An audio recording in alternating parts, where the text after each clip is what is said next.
Hi 90s kids family. இன்றைக்கி நம்ம ஃபேமிலியோட சடனாக ட்ரிப் கிளம்பிட்டோம். எங்கே வந்திருக்கோம் பார்த்தீங்கன்னா, திருச்சி மாவட்டத்தில் இருக்கிற திருப்பட்டூர் ஊருக்கு. திருப்பட்டூர் சொன்னாவே நமக்கு எல்லாருக்கும் தெரியும், பிரம்மபுரீஸ்வரர் கோயில் ரொம்ப விசேஷமானது. இந்த கோவிலுக்கு வந்து நம்ம தலையெழுத்து மாறும்னு சொல்கிறாங்க. இந்த கோவில் என்ன விசேஷம் பார்த்தீங்கன்னா, இது ஒரு சிவாலயம். அது மட்டும் இல்லாமல் பிரம்மாவுக்கும் ரொம்ப விசேஷமான கோவில். என்னன்னு பார்த்தீங்கன்னா, பிரம்மாவோடைய சாபம் நீங்கள் இந்த கோவிலுக்கு வந்து தான் தவம் பண்ணாங்க. இந்த கோவிலுக்கு தவம் பண்ணதுக்கப்புறம் தான் பிரம்மாவோட சாபம் வந்து விலகுச்சுன்னு சொல்கிறாங்க. இதனால் இந்த கோவிலுக்கு வந்து நம்ம எல்லாருடைய தலையெழுத்தும் மாறும்னு சொல்கிறாங்க. இந்த கோவிலில் பார்த்தீங்கன்னா எல்லாருமே அவங்களோட ஜாதகத்தை பிரிண்ட் எடுத்துகிட்டு வந்து அந்த ஜாதகத்தை வச்சு தான் வந்து வழிபடுறாங்க.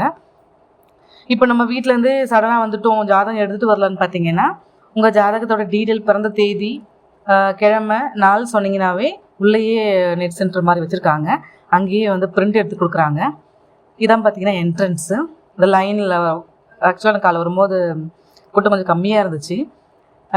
நாங்கள் 11 o'clock நாங்கள் கிளம்பிட்டு இங்கே 3:30 ரீச் ஆகிட்டோம். ஃப்ரெஷ்அப் ஆகிட்டு பார்த்தோன்னா கூட்டம் கொஞ்சம் கம்மியாக இருக்கிற மாதிரி இருந்துச்சு. அதுக்கப்புறம் போக போக எங்கேருந்து தான் வந்தாங்கன்னு தெரியல, நிறைய கூட்டம் வந்துடுச்சு. இந்த ஃபுல் சுவரில் பார்த்தீங்கன்னா லெஃப்ட் ஹேண்ட் சைடில் கோவிலுக்கு கோபுர வாசலுக்கு லெஃப்ட் ஹேண்ட் சைடில் இந்த சுவரில் பார்த்தீங்கன்னா இந்த கோவிலோட சிறப்பு எல்லாமே போட்டிருக்கு. அதாவது நான் முன்னாடி சொன்ன மாதிரியே பிரம்மா பண்ண தப்பால் கிடைச்ச சாபத்தை நீக்கிறதுக்காக தான் இந்த கோவிலுக்கு வந்து தவம் பண்ணாங்க.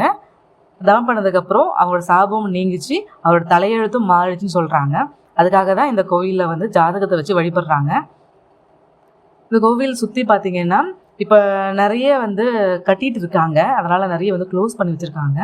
உள்ளே ஃபஸ்ட்டு என்ட்ரன்ஸில் போன உடனே நம்ம கொடிமரம் இருக்கும். கொடிமரம் வணங்கிட்டு நம்ம உள்ளே போகணும். பார்த்தீங்கன்னா ஃபஸ்ட்டு பிரம்மபுரீஸ்வரர் இருப்பார். அவரை வணங்கிட்டு நம்ம இடது பக்கத்தில் வரும்போது பிரம்மா இருப்பாங்க. அவங்கள பார்த்துட்டு நம்ம பின்னாடி கோவிலை சுற்றின மாதிரி வரணும். வந்து பார்த்திங்கன்னா நவகிரகங்கள் இருக்குது, அவங்கள கும்பிட்டுட்டு நம்ம ரைட் ஹேண்ட் சைடில் வரும்போது அம்பாள் இருப்பாங்க. அம்பாள் பார்த்துட்டு வெளியில் வந்தீங்கன்னா ஒரு சின்ன கார்டன் மாதிரி இருக்குது. அந்த கார்டனை சுற்றி நம்ம வரும்போது அங்கே குட்டி குட்டியாக இப்போ தான் ஃபுல்லாக கட்டிகிட்டு இருக்காங்க. நிறைய ஆல்ட்ரேஷன்லாம் பண்ணிகிட்டு இருக்காங்க. இந்த கார்டனில் ஃபோட்டோலாம் எடுக்க அலோவ் பண்ணுறாங்க. நிறைய பேர் எங்கள் ஃபேமிலியோட இருந்து செல்ஃபி எல்லாம் எடுத்துகிட்டு இருக்காங்க. ஃபுல்லாக வியூவே பார்த்திங்கன்னா சூப்பராக இருக்கும். இதை பார்த்துட்டு நம்ம நேராக வரும்போது எல்லோரும் ஃபேமிலியோட போஸ்ட் கொடுத்துட்டு இருந்தாங்க. சரி, நம்மளும் ஃபோட்டோ எடுத்துக்கலான்னு சொல்லிட்டு நாங்களும் சில ஃபோட்டோஸ் எடுத்துக்கிட்டோம். அதுக்கப்புறம் பார்த்திங்கன்னா ரைட் ஹேண்ட் சைடில் பெரிய நந்தி இருக்குது. நந்திக்கு ஆப்போசிட்லேயே சின்னதாக ஒரு சிவன் கோவில் இருக்குது. அது சிவன் கோவிலை சுற்றி பார்த்திங்கன்னா சின்ன குகை மாதிரி இருக்குது. அது இப்போ நான் காட்டுறேன் பாருங்கள். குகை மாதிரி இருக்குது. அந்த குகைக்குள்ளே உள்ளே போயிட்டு தான் கோவிலை சுற்றிட்டு வர மாதிரி இருக்கும். ஆனால் உள்ளே ஃபுல்லாக நீட்டாக இருக்குது, க்ளீனாக இருக்குது. ரொம்ப மனசுக்கு ரொம்ப அமைதியாக இருந்துச்சு. உள்ள சாமியை மூலவரை பார்க்கும்போது தான் கொஞ்சம் ஹரிபரின்னு சொல்லிட்டு நம்மளை சீக்கிரம் வெளியில் வர சொல்கிறாங்க.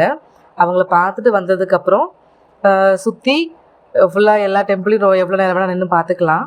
அதுக்கெல்லாம் எந்த ரெஸ்ட்ரிக்ஷன் இல்லை. நம்ம முகிலனும் நந்தி காதில் அவங்க என்னென்ன வேணுமோ அதை எல்லாமே சொல்லிவிட்டு நந்தியை ஒரு சுற்றிட்டு வந்துட்டாங்க. இன்னும் கொஞ்சம் நேரம் இங்கேயே டைம் ஸ்பெண்ட் பண்ணிவிட்டு போகலான்னு ஒரு பிளான் பண்ணோம். அதுக்கப்புறம் இங்கே நிறைய என்னென்ன விசேஷம்னு சொல்லிட்டு நம்ம பக்கத்தில் இருக்கிறவங்க எல்லாம் கேட்டு தெரிஞ்சுக்கிட்டோம். கோவிலுக்கு பார்த்தீங்கன்னா கோவிலுக்கு லெஃப்ட் ஹேண்ட் சைட்லேயே ஃப்ரீ ரெஸ்ட் ரூம் அதெல்லாமே இருக்குது. நம்ம அங்கேயே ஃப்ரெஷ்அப் ஆகிட்டு வந்தோம்னா அது பக்கத்துலேயே ஒரு வாக்கபிள் டிஸ்டன்ஸில் தான் டெம்பிள் இருக்குது.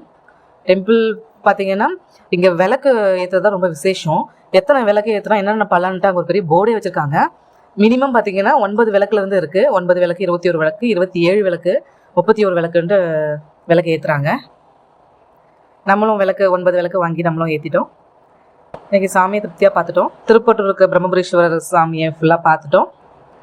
ஸோ நம்ம இங்கேருந்து நம்ம இப்போ கிளம்ப போகிறோம். அடுத்து எங்கே கிளம்ப போகிறோம் பார்த்தீங்கன்னா சமயபுரத்துக்கு போக போகிறோம். சமயபுரத்தோட வீடியோ உங்களுக்கு ஷேர் பண்ணுறேன். தேங்க்யூ ஃபார் வாட்சிங்.